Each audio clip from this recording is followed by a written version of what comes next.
Me tomó años sacarlo de mi mente, de mi corazón y de mi conciencia. No fue fácil y no va a ser fácil, pero es hora de que el mundo árabe empiece y diga, ya basta. El odio hacia los judíos tiene que terminar, pero hay un gran problema por el cual el odio hacia los judíos no puede ser eliminado fácilmente de la cultura islámica. Hay una razón. Nací y crecí como musulmana en el Cairo, Egipto, pero crecí como niña en los años 50 en la Franja de Gaza. Y la razón por la que estaba en Gaza era porque Gaza en ese momento era parte de Egipto y Gamal Abdel Nasser era el presidente de Egipto. Y él encabezó una revolución en el 52, derrocó al rey de Egipto y gobernó Egipto, prometiendo libertad y democracia. Lo mismo que tuvimos hace apenas un año. Su misión era destruir Israel. Él envió a mi padre a dirigir la inteligencia militar egipcia en Gaza, y mi padre empezó algo llamado los Fidaiyin, las operaciones de los Fidaiyin. La palabra Fidai significa hombres que se sacrifican a sí mismos. Y ellos entraban a Israel, cruzaban las fronteras, entraban a Israel, causaban tanto daño, destrucción y terror como podían y regresaban. Y yo crecí en el corazón del conflicto árabe-israelí. Mi padre estaba muy preocupado por su seguridad. Hubo varios intentos de matarlo debido a las operaciones contra Israel. Una noche, los comandos israelíes entraron a nuestra casa fuertemente vigilada y mi padre, por casualidad, no estaba en casa esa noche. Todo lo que encontraron fueron mujeres y niños. Mi madre, una sirvienta y nosotros 5 niños. Nos dejaron ilesos. Aunque los Fidayín solían matar civiles, familias, niños, no les importaba. Pero ni siquiera me desperté esa noche. No supe nada de lo que pasó. Pero recuerdo que de niña me desperté una mañana y vi que mi mamá estaba muy alterada. Había mucho alboroto. Vi un camión. Se llevaron a toda la seguridad alrededor de nuestra casa para revisarlos, para interrogarlos, para saber quién fue el traidor que permitió que los comandos entraran. Y recuerdo a uno de los soldados que nunca regresó. Su nombre era Abdel Halim. Y él era mi soldado favorito porque solía llevarnos en el camión militar a la playa y solía darnos dulces. Él nunca regresó del interrogatorio y nos dijeron que lo mataron durante el interrogatorio. Así que este es el tipo de interrogatorio con el que estamos familiarizados en el mundo musulmán. Asistí a escuelas primarias en Gaza donde aprendimos odio, venganza, represalias. La paz nunca fue una opción. No recuerdo haber escuchado ninguna discusión sobre la paz. El concepto de paz era algo ajeno. De hecho, la palabra paz ni siquiera se mencionaba en los sermones de ninguna mezquita. La palabra paz se mencionó solo una vez en el Corán y fue: si eres débil, acepta la paz, y si estás por encima, no aceptes la paz. Ese es el único concepto de paz que entendí. Y así recitábamos poesía todos los días en la escuela, deseando morir como mártires. Y, sabes, solía ver a las chicas recitando esta poesía mientras lloraban y ellas deseaban morir como mártires. Mira, nuestro sistema de valores giraba en torno a el victimismo, pensar en nosotras mismas como víctimas, o ser una mártir, ir a matar a todos y morir como mártir, ya sea víctima o mártir. No hay nada en medio. Pero yo vivía en este ambiente pensando que todo esto era normal. Como yo nunca iba, las mujeres no van a las mezquitas, pero solíamos escuchar el servicio religioso de la mezquita, ya sea en la radio o en la televisión. Entonces, y recuerdo que en cada oración del viernes, al final del sermón, el jeque maldecía. Que Dios destruya a los judíos, a los infieles, incluso a los cristianos y a los no musulmanes. Y llamaba a los no musulmanes los enemigos de Alá. Y así crecí con esto. Y aunque no lo creas, si creces con maldiciones como una forma de oración, puede sentirse y sonar normal. El odio puede ser normal porque ¿quién soy yo para juzgar? Ellos son mis líderes religiosos. Y nunca me di cuenta de que esto no es sagrado. Así es como crecí. 22 países árabes hicieron todo lo posible para hacer imposible que Israel existiera. La Liga Árabe prohibió absorber a los llamados palestinos árabes, rechazó darles ciudadanía en cualquier país árabe. Así que podrías ver a una palestina nacida en el Cairo, por ejemplo, y nunca obtener la ciudadanía y morir en el Cairo. Un palestino puede nacer y morir en Siria y nunca obtener la ciudadanía. ¿Por qué? Porque la Liga Árabe quería que el problema palestino nunca se resolviera. Esto no está en su agenda. La agenda es mantenerlos como refugiados desde que nacen hasta que mueren. Así era el plan. Mi padre fue finalmente asesinado por Israel para terminar con la operación Fidai. Después de que lo mataron, mi madre, mis hermanos y yo nos mudamos de regreso al Cairo. Y recuerdo que solo tenía 8 años. Y recuerdo que la gente venía a su funeral y nos decía, felicidades, tu padre está en el cielo ahora, es un mártir. Y recuerdo que simplemente odiaba la palabra mártir. Odiaba la palabra yihad porque me quitó a mi padre, pero no podía expresarlo. No podía decirlo, y yo no quería que mi padre fuera un mártir. Lo quería aquí abajo con nosotros. Pero la cultura apoyaba tanto el sacrificio. Animaban a las mujeres a pararse frente a las cámaras y decir, entregué a mi hijo a la yihad y quiero que mis otros hijos mueran en la yihad. Las mujeres que estaban a favor de la vida, de la paz, eran menospreciadas. Las mujeres que eran radicales o incluso más radicales que los hombres que promovían la yihad para sus hijos eran exaltadas como mujeres honorables y dignas de respeto en la sociedad. Así que para que una mujer sea respetada en la sociedad islámica, tienes que ser tan radical o incluso más radical que los hombres. Y por eso muchas mujeres guardan silencio. Se sienten orgullosas de entregar a sus hijos a la yihad. Y mucha gente le dijo eso a mi mamá, a mis abuelos, después de que mi papá murió, que, oye, niño, tienes suerte, ahora él está en el cielo. La única manera de ir al cielo es ir y matar al infiel y morir en el proceso. Es una forma de pensar muy retorcida, pero en ese momento nunca lo pensé de esa manera. Así que los árabes de Israel eran constantemente presionados. Son rechazados para ser absorbidos y constantemente empujados hacia las fronteras con Israel para mantener vivo el problema. El mundo árabe no tiene escasez de tierras. Si miras al mundo árabe desde el Océano Atlántico, Marruecos hasta Persia, desde Turquía hasta Sudán, y en ese tiempo, cuando yo era niña, el Sinaí era prácticamente un desierto vacío. Nadie vivía en el Sinaí. Como hoy que está Sharm el Sheikh, ya sabes, todas las playas bonitas, antes era militar, una zona militar, y no hay absolutamente ninguna necesidad, ninguna urgencia para que los árabes estén tan empeñados en querer echar a los judíos al mar. Ya sabes, este conflicto internacional llamado el conflicto árabe-israelí realmente es una invención. Este no es un conflicto por la tierra. Y cualquiera que piense que es un conflicto por la tierra está equivocado porque no vemos la verdad. La verdad es que árabes, hay algo en el Islam que es antijudío, anticristiano, especialmente antijudío. Y te voy a decir por qué. Esas personas que se llaman a sí mismas palestinas y que viven en Gaza y Cisjordania son los peones del mundo árabe. Ellos no creo que les importe su felicidad o bienestar. Ellos son obligados a vivir una vida miserable a propósito para mostrarle al mundo que somos víctimas. ¿Crees que Arabia Saudita, con todo el dinero que tienen, los países del Golfo, todo ese dinero del petróleo, no pueden darles buenas carreteras, buenas casas, buena policía y convertirlo en una zona productiva del Medio Oriente? Pueden hacerlo, pero ese no es su objetivo. Hay un objetivo oculto y no entiendo por qué la cultura occidental no lo entiende. ¿Por qué los medios occidentales no lo entienden? Es tan obvio. Entonces, las personas desempleadas en Gaza y Cisjordania, con todo este alto nivel de desempleo, ¿a dónde van a trabajar? ¿Se paran en la frontera con Egipto para conseguir trabajo? ¿Se paran en la frontera con Siria o Jordania? No. Hacen fila en las fronteras de Israel ante las mismas personas que se supone deben matar.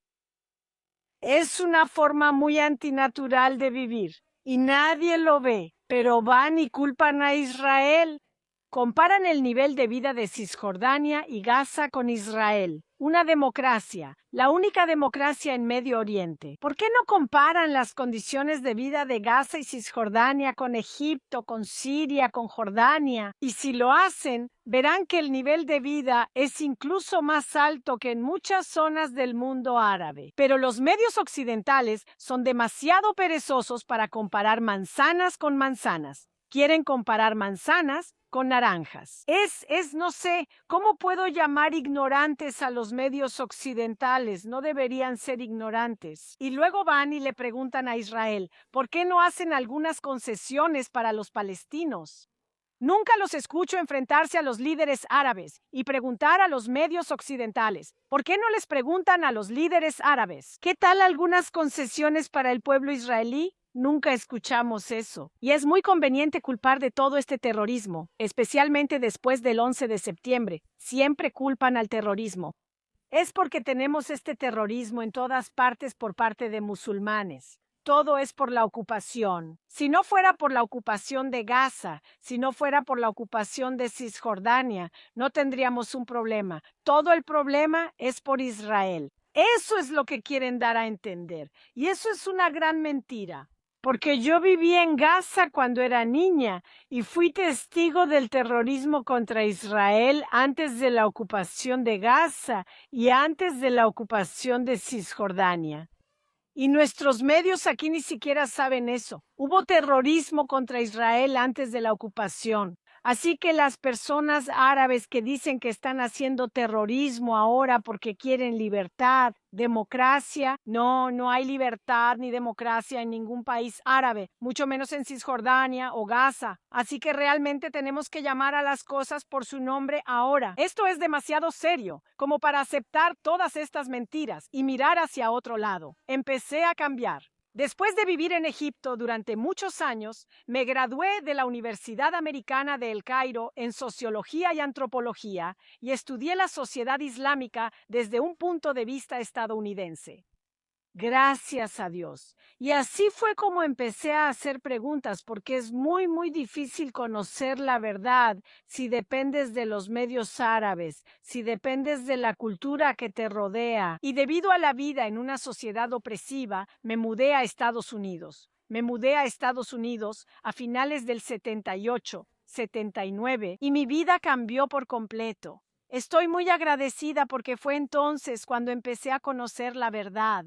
Pero yo tenía una búsqueda de la verdad. Mira, hay mucha gente que se muda aquí desde el mundo árabe, pero viven en su pequeño capullo y no, muchos de ellos no quieren conocer la verdad. Yo empecé, gracias a Dios.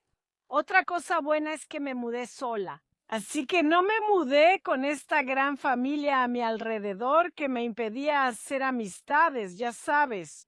Así que cada vez que iba a trabajar, solía hacer muchas amigas y descubrí que después de hacerme amiga de ellas, eran judías.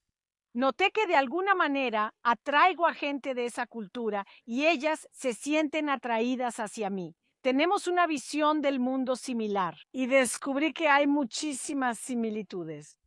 Y una vez quise ir a una sinagoga y a una iglesia porque tenía curiosidad.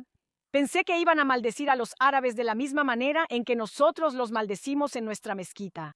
Y simplemente me sorprendió y me impactó la santidad del lugar. Estaban rezando por todos. Estaban rezando por la paz en la tierra. ¿Cómo podemos dejar este mundo como un lugar mejor? Esto era una forma de pensar totalmente diferente, lo opuesto, lo contrario a lo que yo crecí. Y fue entonces cuando fui a una mezquita aquí también en Los Ángeles y pensé que porque permitían a las mujeres iba a ser diferente aquí en Estados Unidos. Estoy tan contenta de que, ya sabes, el Islam en Estados Unidos debe ser muy diferente. Así que fui a la mezquita y escuché antisemitismo de nuevo en la mezquita y me dijeron, no te asimiles en Estados Unidos, estamos aquí para islamizar Estados Unidos. Despreciaban la cultura estadounidense, despreciaban esta sociedad y me sentí muy incómoda. Dije, Dios mío, aquí hay una agenda y nunca volví otra vez.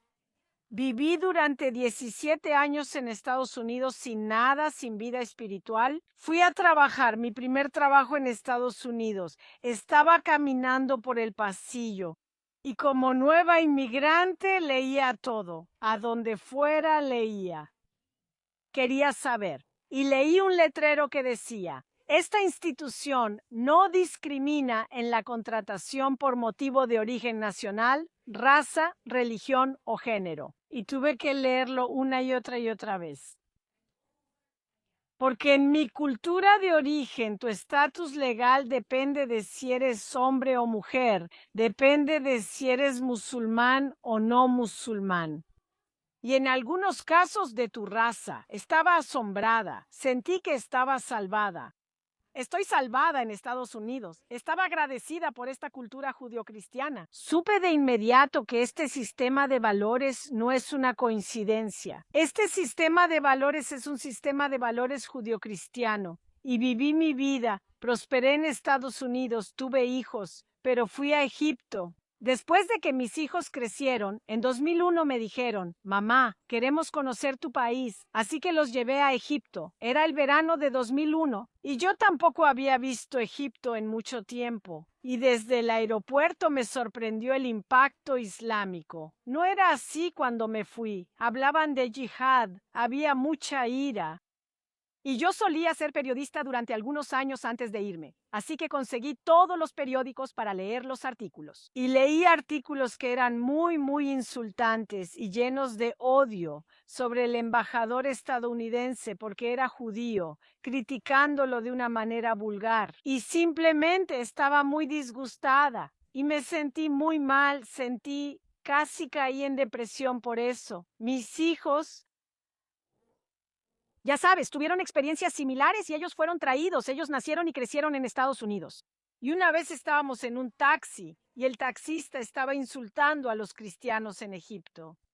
Y mi hija decía: mamá, ¿qué es esto? ¿Qué es esto? Y yo le dije: bienvenida a Medio Oriente, cariño. No podía creer lo que escuchaba, que la gente odiara a otras personas solo por su religión. Regresamos a Los Ángeles la noche del 10 de septiembre. Fui a casa, me desperté en la mañana y vi el segundo avión chocando contra la Torre Gemela. Y en el momento en que lo vi, lo supe.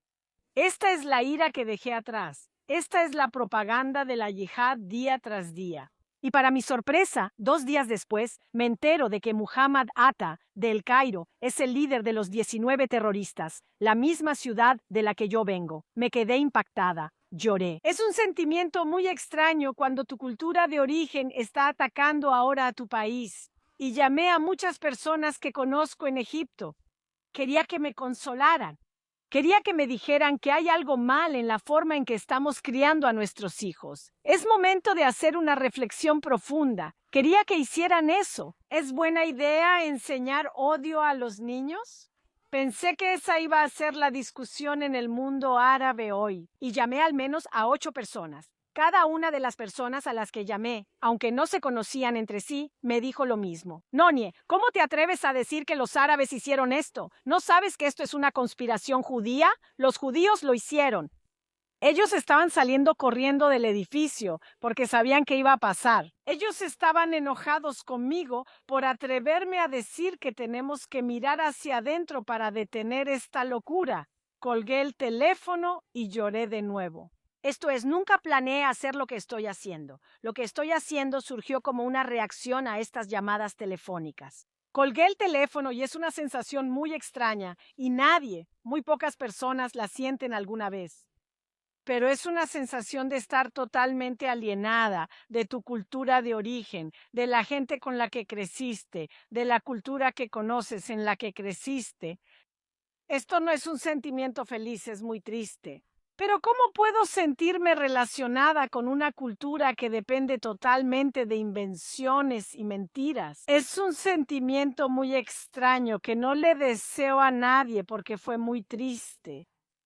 E inmediatamente fui a la computadora y escribí un artículo sobre por qué apoyo al Estado de Israel. Y en él expuse el odio y la yihad. Fue casi una limpieza de mi mente y mis sentimientos escribir este artículo. y pensé que ahí terminaría todo. Eso es, escribí el artículo y lo publicaron en el boletín de la Federación Republicana de Mujeres. Y para mi sorpresa, empecé a recibir muchas solicitudes de personas que querían publicar los artículos y que querían que fuera a dar conferencias. Así fue como empecé. Le dije que no soy buena oradora. Ya sabes, de todos modos, tenía una muy buena amiga judía. Ella vino y me dijo, ven y habla en mi grupo de Hadassah. Y así fue como empecé. Fui a mi primer discurso después de la República, en un grupo de mujeres de Hadassah. Y recuerdo hasta hoy, había dos señoras mayores, que eran sobrevivientes del Holocausto y estaban sentadas al frente, en la primera fila. Y mientras hablaba, estaba abriendo mi corazón y las miré y ellas estaban llorando. Y de repente no pude continuar. Empecé a llorar. Me impactó cómo pudimos hacer esto, cómo pudimos mentir y acusar a personas de algo que nosotras, las árabes, sabemos muy bien que hemos hecho nosotras mismas. ¿Cómo pudo pasar esto? ¿Qué tipo de sistema de valores permite que una persona, una cultura o una religión mienta y acuse a sus enemigos de algo que saben que han hecho ellas mismas? Ellas saben que Osama Bin Laden hizo eso, saben que él fue financiado con dinero árabe, con dinero del petróleo. Hasta hoy, ¿cómo podían acusar al pueblo judío de eso? Y fue entonces cuando simplemente se me prendió el foco. Simplemente la verdad llegó a mí. Y dije, estoy dedicando mi vida a decir la verdad. Ya no puedo quedarme callada. Y amo a mi gente. Amo la cultura, pero no puedo aceptar los aspectos disfuncionales de la cultura, los aspectos destructivos de la cultura. Y de hecho, no solo estoy hablando por el bien del pueblo judío o por el bien de Estados Unidos. Estoy hablando por el bien de la verdad, porque amo a mi gente. Cuando amas a alguien, tienes que decir la verdad. Ellos tienen que saber la verdad. Y es hora de que el mundo árabe entienda por qué tienen este odio tan profundo. Este odio destructivo está lastimando a los árabes más que a nadie. Enseñar a los niños como a mí me enseñaron a odiar es destructivo. Ese abuso infantil, porque todas tus prioridades en la vida cambian. No estás motivada a hacer de este mundo un lugar mejor. Estás motivada a odiar y matar. Y esto tiene que terminar. No está bien. Es de sorprenderse el caos que está ocurriendo en el Cairo, en Siria, en Libia, en Túnez, en todas partes de Pakistán y Afganistán. Porque cuando has llenado los corazones de toda una cultura con este tipo de invenciones, envidia, odio y destrucción, mira el mapa del Medio Oriente, mira el mapa, casi no puedes ver a Israel. Es imposible convencer a cualquier persona que tenga el coeficiente intelectual de un niño de que este problema se trata de la tierra llamada Israel. De ninguna manera. Y ya es hora de que Occidente entienda esto, porque no solo no es bueno para Israel, tampoco es bueno para el mundo árabe. Están colapsando. Mucha gente piensa que el mundo árabe es muy fuerte y muy poderoso. Este es el grito de una cultura que está en crisis, se está pudriendo desde el núcleo. Es una cultura que está desesperada por la ayuda de Dios, pero no lo saben. Sus líderes religiosos les dicen que sigan con el odio, en vez de decirles que se arrepientan y encuentren al verdadero Dios, el amor y la amistad. Y hasta hoy, incluso después de la revolución, tenemos un presidente egipcio que recientemente llamó a los judíos simios y cerdos y enemigos de Alá. Es la misma historia. Nunca se detienen a los ojos de muchos musulmanes, a los ojos del propio Islam. A los judíos y a los no musulmanes los llaman kafir, los infieles. No merecen la verdad, no merecen justicia y no merecen misericordia. ¿Cómo puede pasar esto en estos tiempos? Y lo aceptamos y no decimos que no.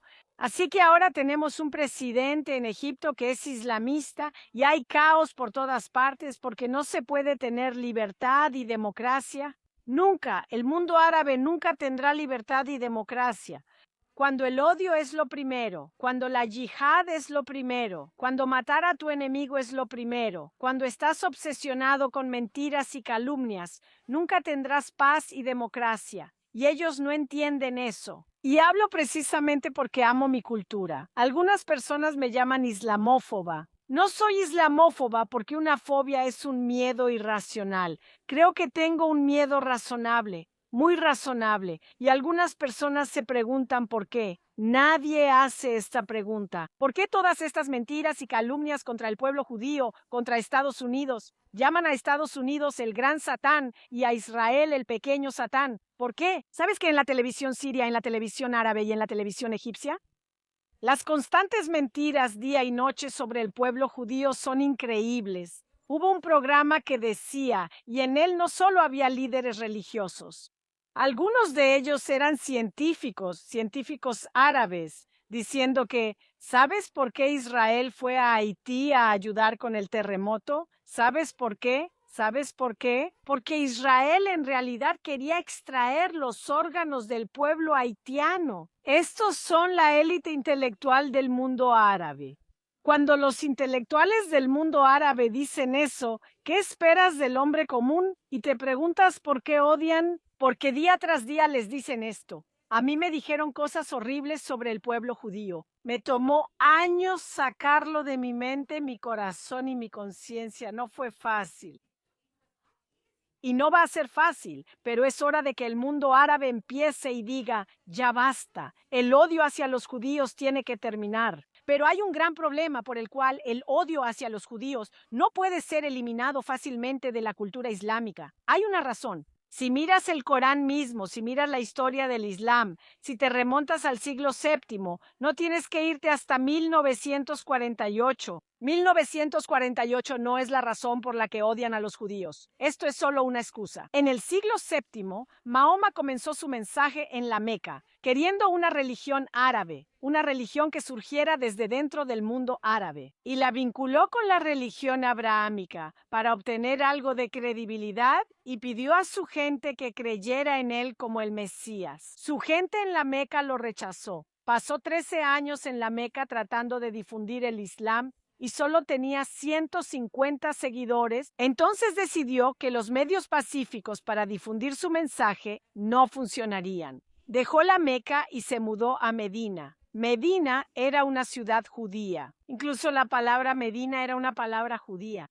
Fue tomada por los árabes. Ahora es una palabra que significa ciudad, pero originalmente era una ciudad judía. Y él fue allí. Los judíos no lo mataron, no le pidieron nada. De hecho, lo recibieron con los brazos abiertos. En sus primeros escritos en el Corán, mencionó a los judíos de una manera muy favorable. Los llamó guía y luz en el Corán. Las personas justas sobresalen entre las naciones, pero cuando los judíos se negaron a convertirse al Islam, eso fue un gran golpe para él. No era creíble ante la gente de la Meca porque les decía, tengo una religión abrahámica, voy a ser el Mesías. Los judíos me van a apoyar, me voy a ir a vivir con los judíos porque ellos me van a apoyar. Y cuando los judíos no se convirtieron, simplemente cambió de actitud. Todas las cosas buenas que dijo en el Islam, en el Corán, sobre los judíos, todo eso se volvió completamente lo contrario. Empezó a llamarlos simios, cerdos, enemigos de Alá, porque no pudo encontrar la legitimidad. Tenía hambre. Todo lo que tenía eran guerreros belicosos, gente marginal, tribus marginales que eran pobres y que querían seguirlo solo para beneficiarse de él. Y miró a las tribus judías. Ellos eran prósperos y se ganaban la vida con trabajo duro. Muhammad, en muchos de sus hadices, y estoy citando a Muhammad, me volví rico a través del terror. Él se volvió rico deteniendo a la gente de la Meca, su propia tribu, su propia gente. Los detenía, los mataba y robaba las caravanas comerciales. Y lo que pasó es que empezó a verse a sí mismo como un profeta. ¿Qué clase de profeta vive en una ciudad pidiéndole a la tribu judía, a esa honorable y próspera tribu judía, que se convirtiera a su religión? Y está robando a su familia en la caravana. Y ellos son prósperos gracias a su arduo trabajo. Él empezó a mirar atrás. Era momento de quitarles su riqueza y expulsarlos para empezar a verse bien. Y eso fue lo que hizo. Expulsó a muchos y mató a muchos. Y a la última tribu, tomó a todos los hombres que habían pasado la pubertad y los mató. Casi 900 hombres de una tribu los decapitó. Cavaron trincheras y él los decapitó en grupos de 12. Él y sus guerreros pasaron 2 días decapitando. Ese fue el primer holocausto contra los judíos. Fue una decapitación. Y aún él, después de hacer eso, tomó a las mujeres y a los niños como esclavos, los convirtió al Islam por la fuerza y tomaron a muchas de las jóvenes como esclavas sexuales. Muhammad, el profeta del Islam, tuvo la primera elección de las esclavas sexuales. Su nombre era Safiya y permaneció bajo su esclavitud sexual, hasta que murió. Incluso según los estándares de la península arábiga, las acciones de Muhammad no eran santas. Algo tenía que hacerse para salvar al Islam y su reputación. El Corán tuvo que ser cambiado para llamar a los judíos que merecen lo que les pasó. No necesitas ser psiquiatra, psicóloga o socióloga para entender por qué todo este odio. ¿De dónde vino? A los judíos se les tuvo que llamar simios, cerdos y enemigos de Alá, una descripción que hoy en día repite cada líder musulmán. Esta fue la única solución para salvar la reputación de Muhammad, para salvar el Islam. El Islam tiene un problema existencial. Si el Islam hace las paces con los judíos y los trata como seres humanos, no como simios y cerdos. Además, ella también dijo que son descendientes de simios y cerdos. Si el Islam acepta eso, entonces van a ver al profeta como un asesino. Así que es un problema existencial dentro del Islam odiar y rechazar no solo a los judíos, sino también a los cristianos y a cualquiera, los enemigos de Alá. Porque Muhammad también expulsó a los cristianos y los echó fuera de la península arábiga. Y en su lecho de muerte, él les encargó a sus seguidores. Sus últimas palabras en su lecho de muerte fueron: vayan, persigan a los judíos y mátenlos donde los encuentren, incluso si se esconden detrás de una roca o un árbol. Murió en agonía por lo que hizo, pero no quería irse solo. Quería que todos a su alrededor hicieran exactamente lo que él hizo. Esto es una tragedia de nivel shakespeariano aquí, y nadie lo nota. Quiero decir, todo lo que necesitas hacer no necesitas ser psiquiatra. De verdad, si lees el Corán, verás la narrativa en sí misma. Lo que digo ahora no es algo que yo haya inventado. Si lees la vida de Muhammad, leerás todo eso. Solo estoy citando. Todo lo que hago es simplemente conectar los puntos de manera analítica. Eso es todo. Y por eso los musulmanes hoy en día tienen muchas dificultades para reconciliarse. Porque reconciliarse con los judíos significa que tienen que admitir que el Islam estaba equivocado. Es un problema existencial, y por eso cuando Mahoma murió, sus seguidores hicieron lo que él ordenó. Fueron y conquistaron Egipto. Fueron y conquistaron Persia en el mismo año. Y luego fueron a Jerusalén, donde están los judíos, y dijeron: está bien, ahora esto es nuestro, ahora vamos a construir una mezquita justo encima de su templo, porque ahora nuestro profeta ya no quiere que ustedes existan. Y esta es la única manera en que podemos borrar su memoria y hacer que el grave secreto del Islam desaparezca. Es casi como reemplazarlos a ustedes. El hecho de que hayan construido una mezquita sobre las ruinas del templo es un profundo deseo de reemplazar al pueblo judío. Es como si alguien matara a otra persona y tomara su identidad. Y nadie habla de eso. Ningún árabe o musulmán entiende eso. Y no soy una gran psiquiatra. Mi coeficiente intelectual probablemente es promedio o un poco más alto. No soy. ¿Por qué me resultó tan fácil analizarlo? Simplemente sumé 1 más 1, 2 más 2 y entendí lo que viví al crecer. Y leí la historia, la vida de Muhammad, el final, y cómo después de que murió, fueron a Jerusalén, los persiguieron como él les dijo. Y es obvio, nadie quiere enfrentar esta realidad. E incluso cuando Muhammad estaba haciendo eso, había versos en el Corán que reflejaban la agonía en la que él estaba y la agonía de su gente que estaba matando junto con él. Él tenía muchos versos en el Corán diciéndoles: no se sientan culpables por matar. No son sus manos las que están matando, son las manos de Alá. No se preocupen, van a ser honrados por matarlos. Vas a ir al cielo por matarlos. No, o sea, verso tras verso en el Corán, consolando a los guerreros musulmanes y a los asesinos, diciéndoles que irán al cielo si matan a los judíos, a los infieles y a los no musulmanes. Versos que dicen que no es tu mano la que tiene la sangre. Esto es Macbeth. Si alguien No entiendo. O sea, es tan simple. Se sintieron muy culpables y muchos de ellos huyeron. No querían ir porque algunos de los árabes que fueron animados por Muhammad a ir a matar a los judíos en Medina eran sus amigos. Vivían y crecieron con ellos. Los conocían. No querían ir a matarlos. Y Muhammad les dijo, los amenazó.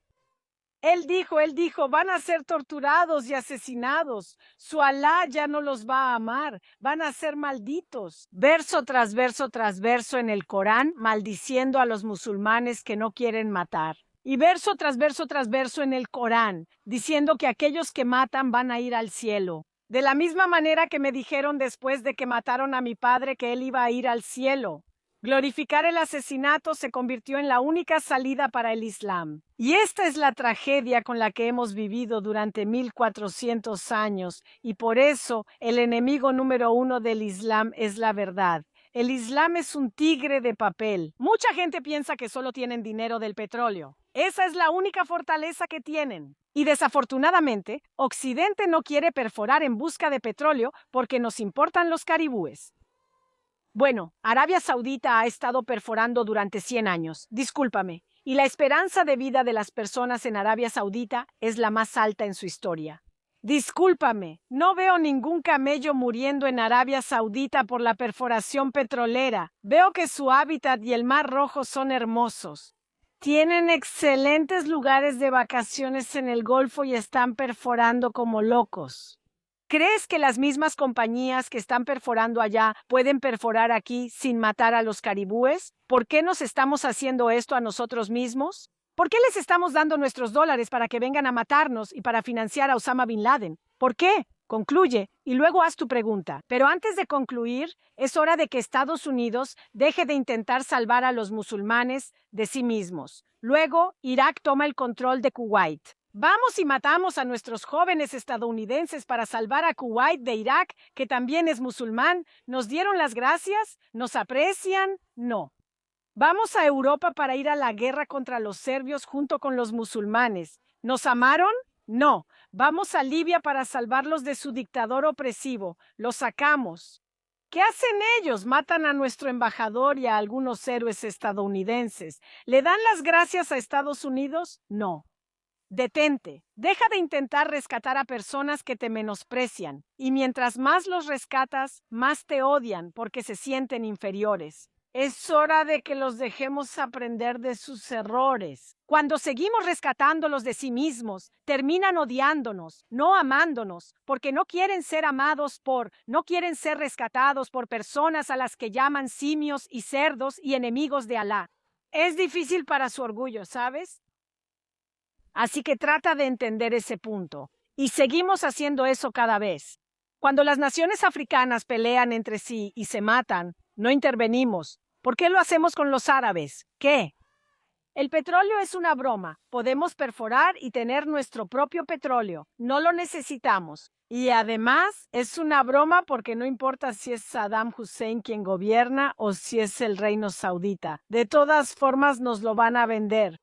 ¿Qué van a hacer con él? ¿Beberlo? Así que es momento de no tener miedo de esta tragedia, la tragedia islámica contra el pueblo judío, el pueblo cristiano y la cultura occidental. No tengan miedo. Lo que les estoy diciendo ahora es que no crean que están enfrentando un ataque enorme y horrible. Ustedes están del lado fuerte.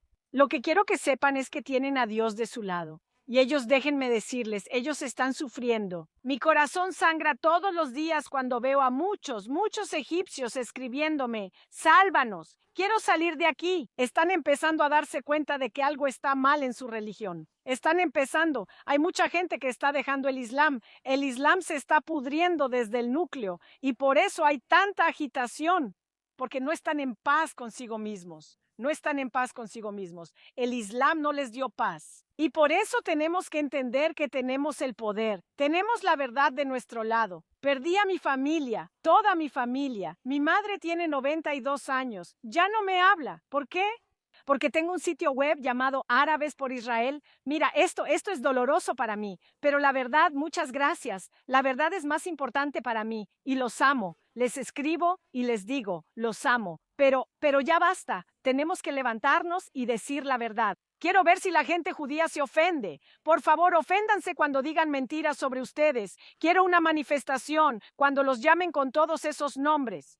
Cuando digan que el 11 de septiembre lo hicieron los judíos, yo estaré encabezando la manifestación frente a las Naciones Unidas. Porque siempre toman el camino correcto, porque ven estas acusaciones. Es una broma. Y sé que es una broma. Pero el problema es que esto no es una broma para 1.200 millones de personas. Y esas 1.200 millones de personas, si el 15% de ellas apoya el terrorismo, estamos en problemas. Así que no subestimen el poder de esta calumnia y mentiras. Y tenemos que empezar un movimiento en contra de la calumnia y las mentiras sobre el pueblo judío. Y ya no quiero llamarlo antisemitismo, solo quiero llamarlo calumnia y mentiras. Y tenemos que empezar a hablar en contra de eso. Hablar en contra de una persona como el presidente de Egipto, que está insultando al judío. Esto es ridículo. Un jefe de Estado no debería rebajarse a ese nivel. Y deberíamos hablar de eso y ofendernos y decir, ay, ¿sabes por qué? Porque hay algunos niños en Francia que serán asesinados mañana por un loco que cree en estas mentiras. Y es nuestro deber enfrentarlo. No tengo que ser judía para defender la verdad sobre Israel, para defender la verdad sobre el pueblo judío. Te debo decir la verdad porque mi cultura de origen ha cometido calumnias y mentiras. Y es hora de terminar con eso porque no es bueno para ustedes, no es bueno para ellos. Y por eso tenemos que alzar la voz. Tenemos que darle mucha importancia cada vez que se dicen estas mentiras. El terrorismo árabe no solo está destruyendo a Israel o lastimando a Israel, lastimando a Estados Unidos el 11 de septiembre, está destruyendo el tejido moral y la bondad en la sociedad árabe. Y es hora de hablar de eso. Hablen con franqueza. Y animo a todos los árabes a empezar a hablar porque conozco a muchos de ellos. Muchos de ellos están de acuerdo conmigo. Muchas gracias. Mi hermano en 1994-95 estaba trabajando como cónsul de Egipto en Gaza. Y lo que pasó fue que él tenía 43 años en ese momento. Se desmayó y tuvo un derrame cerebral. Tenía sangre en el cerebro. Estaba inconsciente. Todos los egipcios a su alrededor decían, ¿qué hacemos ahora? ¿Lo llevamos al hospital del Cairo o lo llevamos al hospital Hadassah en Israel? ¿Lo llevamos a nuestro propio hospital con nuestros propios doctores en quienes confiamos? ¿O lo llevamos a los hospitales de los simios y cerdos y enemigos de Alá? Cada persona alrededor de mi hermano dijo al mismo tiempo, ¿quieres que viva? Llévalo al Hadassah. En tiempos de crisis, incluso los musulmanes saben que confían en los judíos. Los insultan, pero en el fondo, su humanidad confía en ellos. Confían en que van a hacer lo correcto porque saben que son hombres y mujeres de Dios. Y por eso quiero contar esta historia. Cuando mi hermano fue a Hadassah, él estuvo inconsciente durante 3 meses. Mi mamá fue allá, junto con la esposa de él, para verlo. Y mi mamá me llamaba por teléfono diciéndome, no puedo creer que la gente judía sea tan amable. No son las personas que describimos. Y le dije que es verdad. Y es hora de terminar con esta propaganda de odio. Pero no pueden porque está escrito en el Corán. Y mi hermano está vivo hoy gracias a Hadassah. Se suponía que iba a morir. Y le salvaron la vida. Muchos árabes van a hospitales israelíes y sus vidas son salvadas, pero no hay ni un solo agradecimiento en los medios árabes, ni un solo agradecimiento, porque no quieren darle crédito a Israel por nada bueno, aunque lo saben. Y esto es una vergüenza. Es una verdadera vergüenza que una cultura, sabiendo que te necesitan, que necesitan tu experiencia, se nieguen a decir gracias. Y mi hermano, desafortunadamente, años después de que le salvaron la vida, le pregunté, ¿qué piensas del pueblo judío? Ellos te salvaron la vida. Y él dijo, tienen algo muy especial, pero aún así tengo que considerarlos mis enemigos. Aún tengo que considerarlos mis enemigos. Le salvaron la vida y aún así tiene que considerar los enemigos. Este hermano solía quererme y ahora no quiere tener nada que ver conmigo. Muchas gracias. Fue genial.